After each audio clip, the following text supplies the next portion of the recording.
بسم الله الرحمن الرحيم. الحمد لله الذي أنزل على عبده الكتاب ولم يجعل له عوجا قيما لينذر بأسا شديدا من لدنه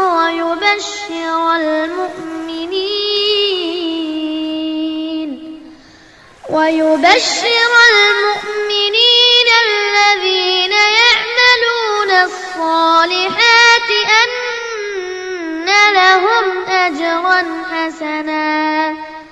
ماكثين فيه أبدا وينذر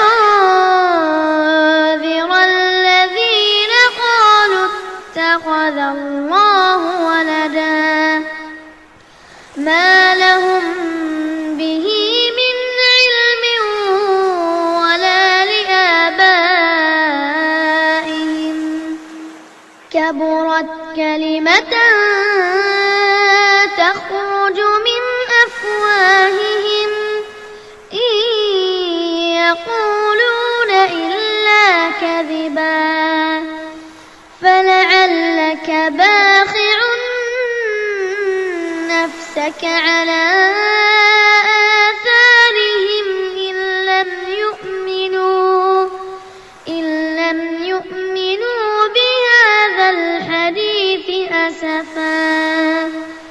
إنا جعلنا ما على الأرض زينة لها لنبلوهم أيهم أحسن عملا وإنا لجاعلون ما عليها صعيدا جرزا أم حسبت أن أصحاب الكهف والرقيم كانوا من آياتنا عجبا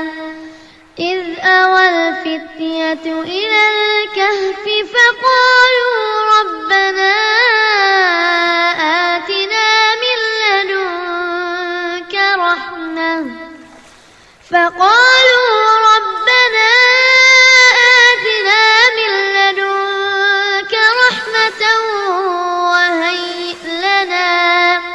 وهيئ لنا من أمرنا رشدا فضربنا على آذانهم في الكهف سنين عددا ثم بعثناهم لنعلم أي الحزبين أحصى لما لبثوا أمدا نحن نقص عليك نبأهم بالحق إنهم فتية آمنوا بربهم وزدناهم هدى وربطنا على قلوبهم إذ قاموا فقالوا ربنا رب السماوات والأرض لن ندعو من دونه إلها لقد قلنا إذا شططا هؤلاء قومنا اتخذوا من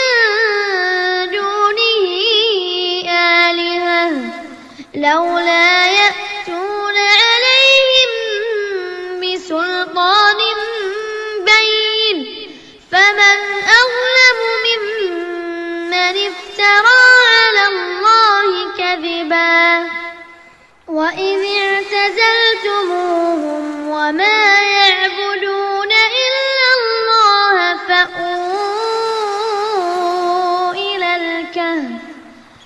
فأووا إلى الكهف ينشر لكم ربكم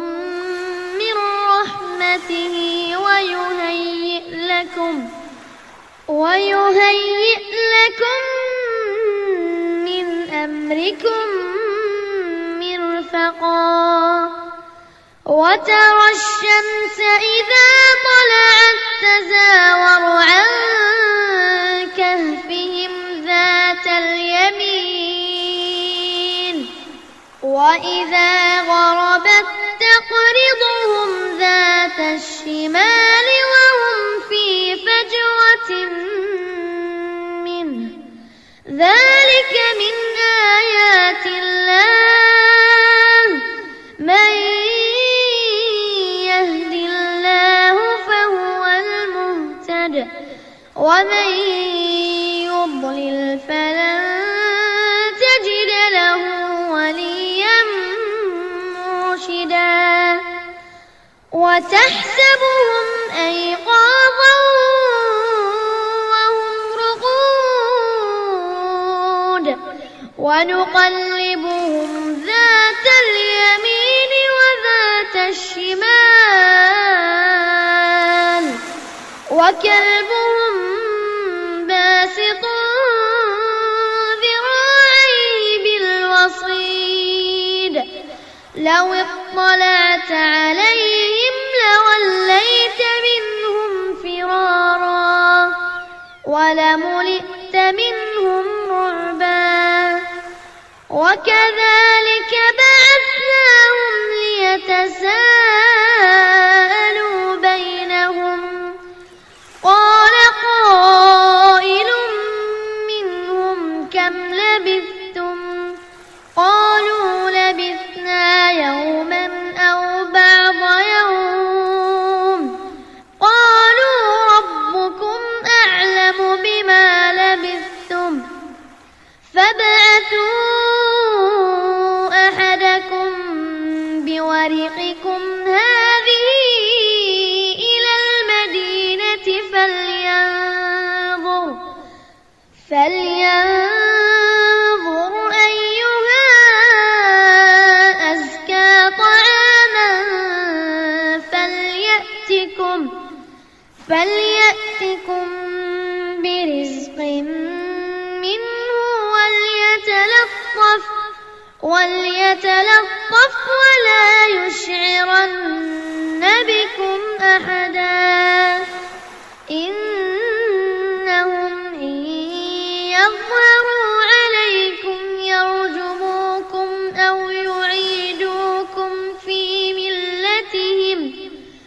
أو يعيدوكم في ملتهم ولن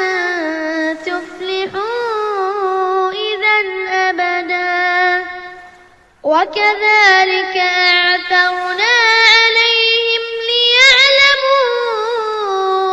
أن وعد الله حق وأن الساعة لا ريب فيها إذ يتنازعون بينهم أمرهم فقالوا ابنوا عليهم بنيانا ربهم أعلم بهم قال الذين غلبوا على أمرهم لنتخذن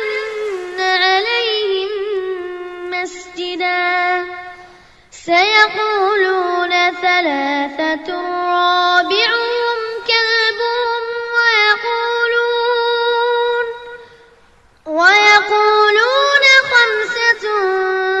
سادسهم كلبهم رجما بالغيب ويقولون سبعة وثامنهم كلبهم قل ربي أعلم بعدتهم ما يعلمهم إلا قليل فلا تمار فيهم إلا مراء ظاهرا ولا تستفت فيهم منهم أحدا ولا تقولن لشيء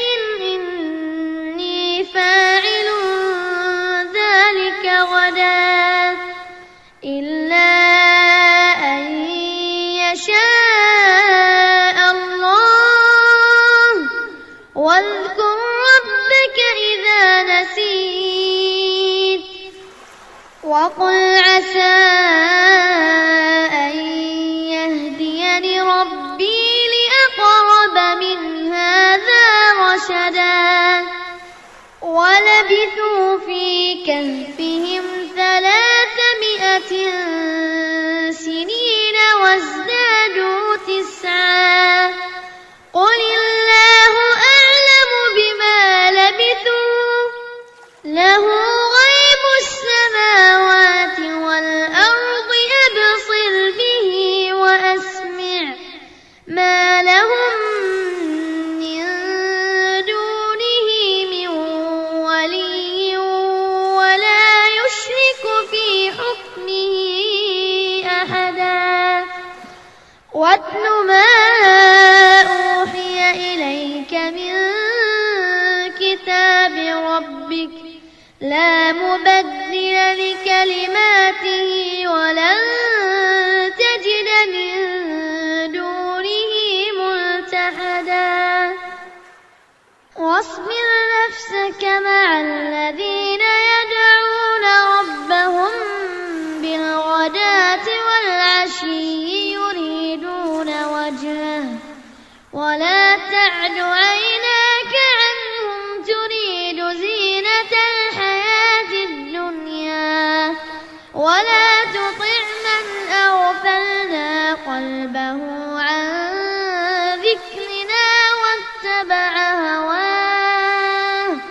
واتبع هواه وكان أمره فرطا وقل الحق من ربكم فمن شاء فليؤمن ومن شاء فليكفر إنا أعتدنا للظالمين نارا أحاط بهم سرادقها وإن يستغيثوا يغاثوا بماء كالمهل يشوي الوجوه بئس الشراب وساءت مرتفقا إن الذين آمنوا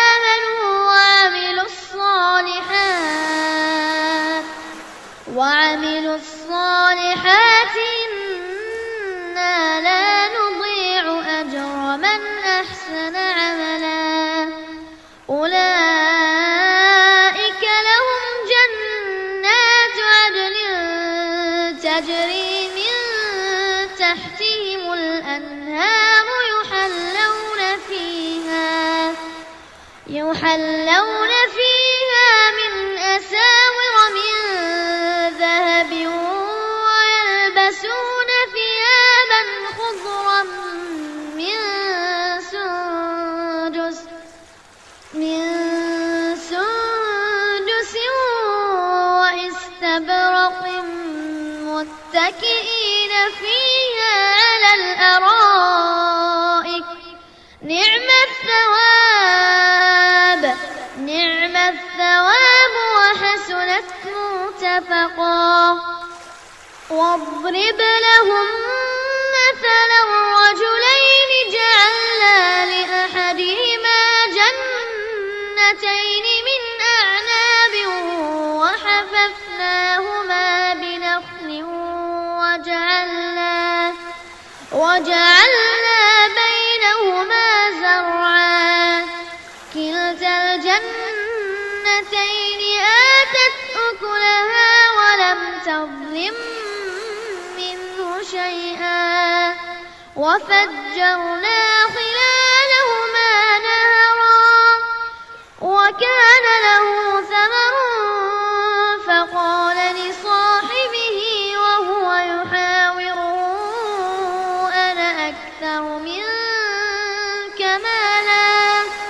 أنا أكثر منك مالا وأعز نفرا ودخل جنته وهو ظالم لنفسه قال ما أظن أن تبيد هذه أبدا وما أظن الساعة قائمة ولئن رددت إلى ربي لأجدن خيرا منها منقلبا قال له صاحبه وهو يحاوره أكفرت بالذي خلقك من تراب ثم من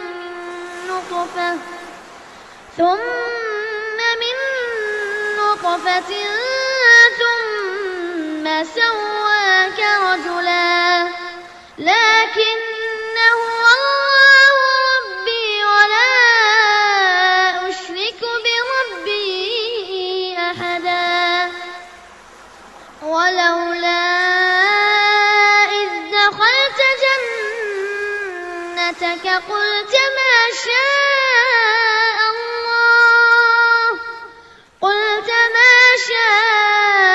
الله لا قوة إلا بالله إن ترني أنا أقل منك مالا وولدا فعسى ربي أن يؤتيني خيرا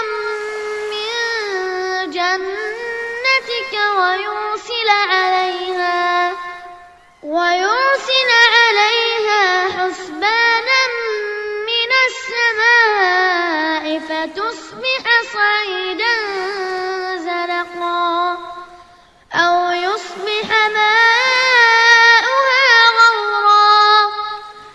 يصبح ماؤها غورا فلن تستطيع له طلبا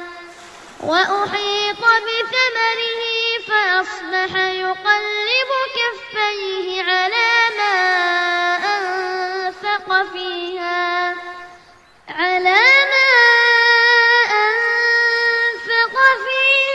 وهي خاوية على عروشها ويقول يا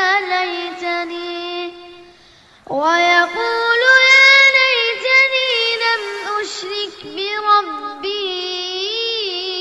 أحدا ولم تكن له فئة ينصرونه من دون الله وما كان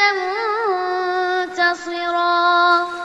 هنالك الولاية لله الحق هو خير ثوابا وخير عقبا واضرب لهم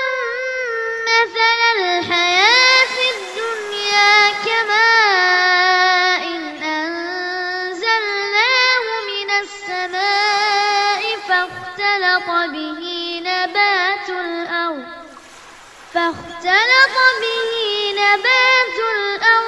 فأصبح هشيما تذروه الرياح وكان الله على كل شيء مقتدرا المال والبنون زينة الحياة الدنيا والباقيات الصالحات خير عند ربك ثوابا وخير أملا ويوم نسير الجبال وترى الأرض بارزة وحشرناهم فلم نغادر منهم أحدا وعرضوا على ربك صفا لقد جئتمونا كما خلقناكم أول مرة بل زعمتم أن لن نجعل لكم موعدا ووضع الكتاب فترى المجرمين مشفقين مما فيه ويقولون يا ويلتنا ما لهذا الكتاب لا يغادر صغيرة ولا كبيرة إلا أحصاها ووجدوا ما عملوا حاضرا ولا يظلم ربك أحدا وإذ قلنا للملائكة اسجدوا لآدم فسجدوا إلا إبليس كان من الجن ففسق عن أمر ربه أفتتخذونه وذريته أولياء من دوني وهم لكم عدو بئس للظالمين بدلا ما أشهدتهم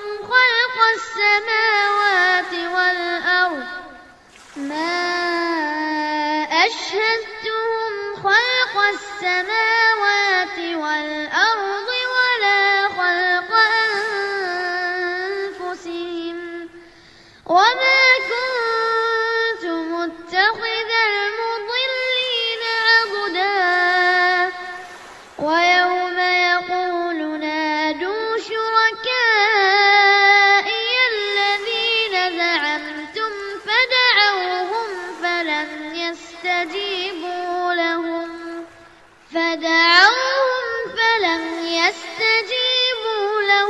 وجعلنا بينهم موبقا ورأى المجرمون النار فظنوا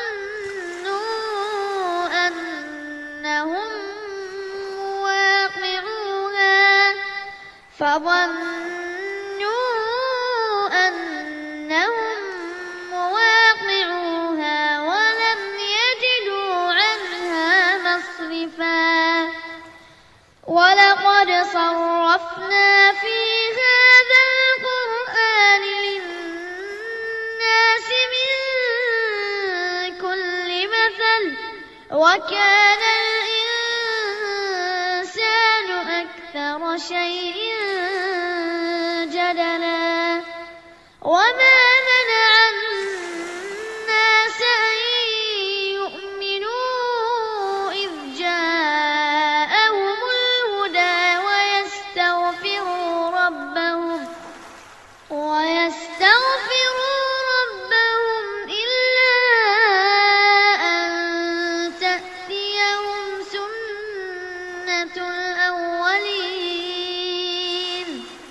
إلا أن تأتيهم سنة الأولين أو يأتيهم العذاب قبلا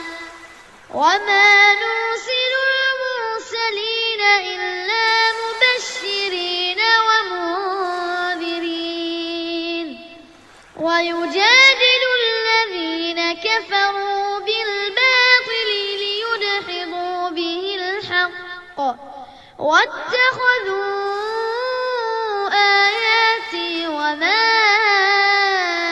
أنذروا هزوا ومن أظلم ممن ذكر بآيات ربه فأعرض عنها ونسي ما قدمت يداه إنا جعلنا على قلوبهم أكنة أن يفقهوه وفي آذانهم وقرا وإن تدعهم إلى الهدى فلن يهتدوا إذا أبدا وربك الغفور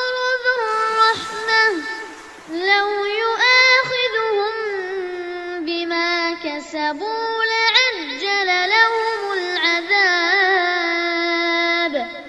بل لهم موعد لن يجدوا من دونه موئلا وتلك القرى أهلكناهم لما ظلموا وجعلنا لمهلكهم موعدا وإذ قال موسى لفتاه لا أبرح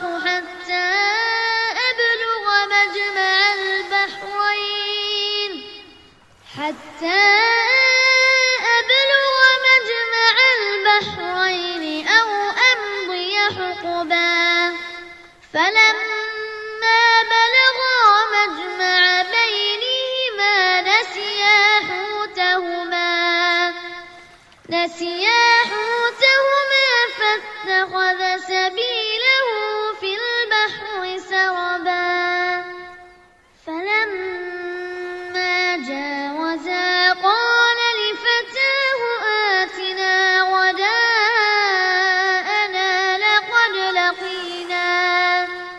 لقد لقينا من سفرنا هذا نصبا قال أرأيت إذ أوينا إلى الصخرة فإني نسيت الحوت وما أنسانيه إلا الشيطان أن أذكره واتخذ سبيله في البحر عجبا قال ذلك ما كنا نبغي فارتدا على آثارهما قصصا فوجدا عبدا من عبادنا آتيناه رحمة من عندنا وعلمناه من لدنا علما قال له موسى هل أتبعك على أن تعلمني مما علمت رشدا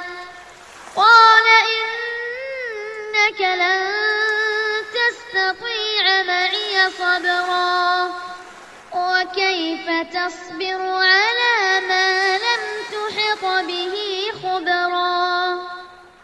قال ستجدني إن شاء الله صابرا ولا أعصي لك أمرا قال فإن اتبعتني فلا تسألني عن شيء حتى أحدث لك منه ذكرا فانطلقا حتى إذا ركبا في السفينة خرقها قال أخرقتها لتغرق أهلها لقد جئت شيئا إمرا قال ألم أقل إنك لن تستطيع معي صبرا قال لا تؤاخذني بما نسيت ولا ترهقني من أمري عسرا فانطلقا حتى إذا لقيا غلاما فقتله قال أقتلت نفسا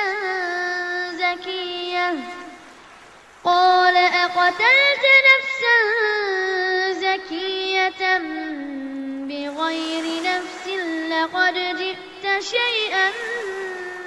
نكرا قال ألم أقل لك إنك لن تستطيع معي صبرا قال إن سألتك عن شيء بعدها فلا تصاحبني قد بلغت من لدن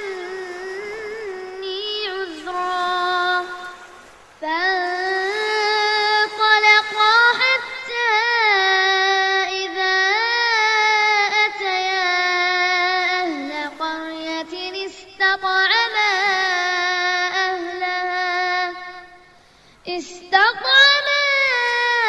أهلها فأبوا أن يضيفوهما فوجدا فيها جدارا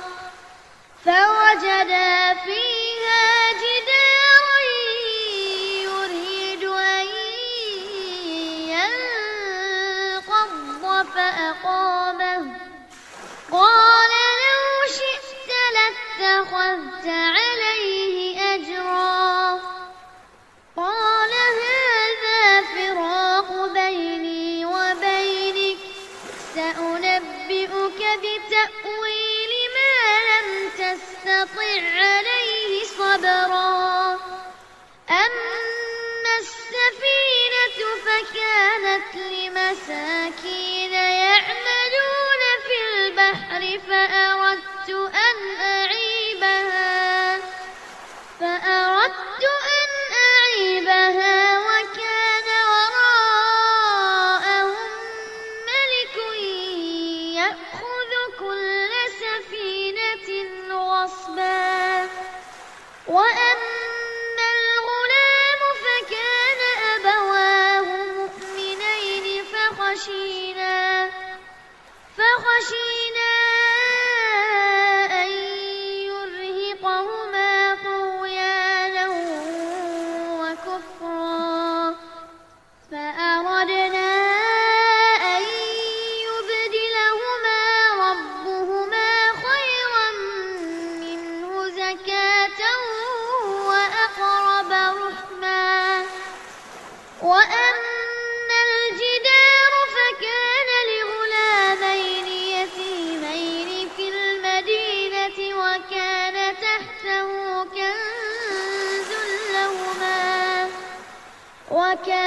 تحته كنز لهما وكان أبوهما صالحا فأراد ربك أن يبلغا أشدهما ويستخرجا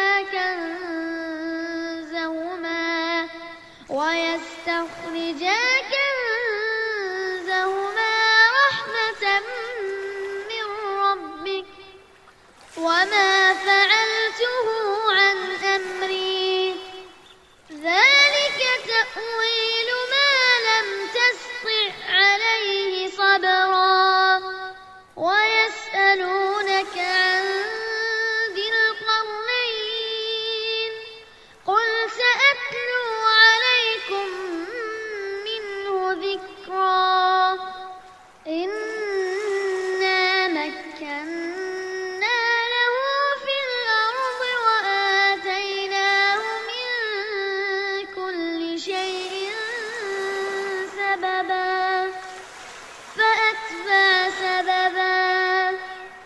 حتى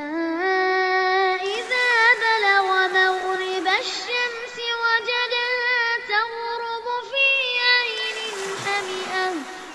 وجدها تغرب في عين حمئة ووجد عندها قوما قلنا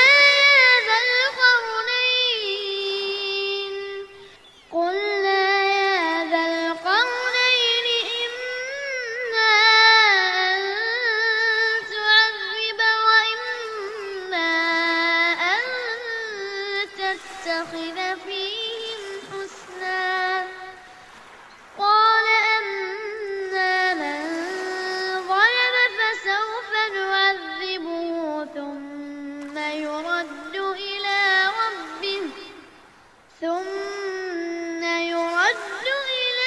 ربه فيعذبه عذابا نكرا وأما من آمن وعمل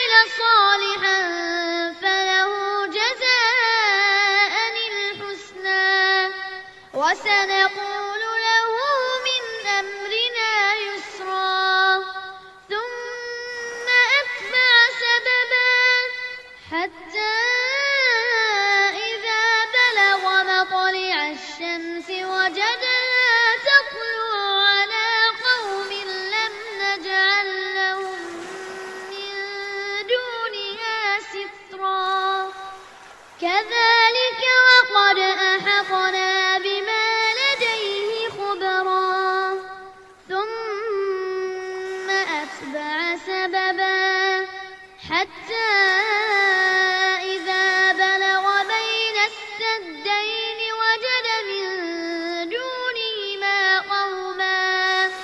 وجد من دونهما قوما لا يكادون يفقهون قولا قالوا يا ذا القرنين إن يأجوج ومأجوج مفسدون في الأرض فهل نجعل لك خرجا على أن تجعل بيننا وبينهم سدا قال ما مكني فيه ربي خير فأعينوني بقوة أجعل بينكم وبينهم ردما آتوني زبر الحديد حتى إذا ساوى بين الصدفين قال انفخوا حتى إذا جعله نارا قال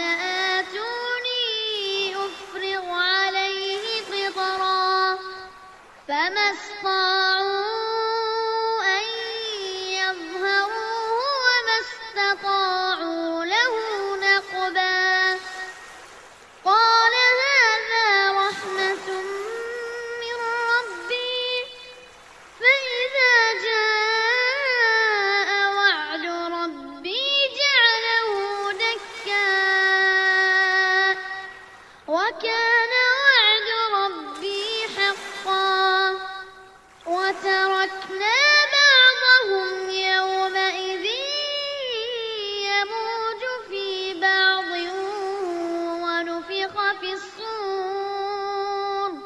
ونفخ في الصور فجمعناهم جمعا وعرضنا جهنم يومئذ للكافرين عرضا الذين كانت أعينهم في غطاء عن ذكري وكانوا لا يستطيعون سمعا أفحسب الذين كفروا أن يتخذوا عبادي من دوني أولياء إنا أعتدنا جهنم للكافرين نزلا قل هل ننبئكم بالأخسرين أعمالا الذين ضل سعيهم في الحياة الدنيا وهم يحسبون أنهم يحسنون صنعا أولئك الذين كفروا بآيات ربهم ولقائه فحبطت أعمالهم فلا نقيم لهم يوم القيامة وزنا ذلك جزاؤهم جهنم بما كفروا واتخذوا آياتي ورسلي هزوا إن الذين آمنوا وعملوا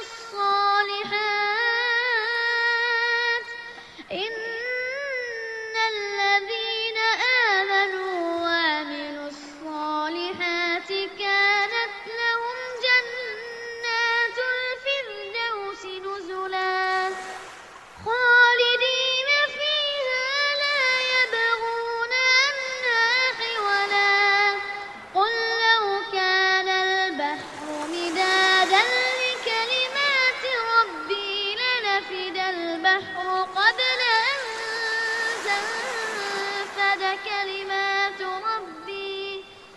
لنفد البحر قبل أن تنفد كلمات ربي ولو جئنا بمثله مددا قل إنما أنا بشر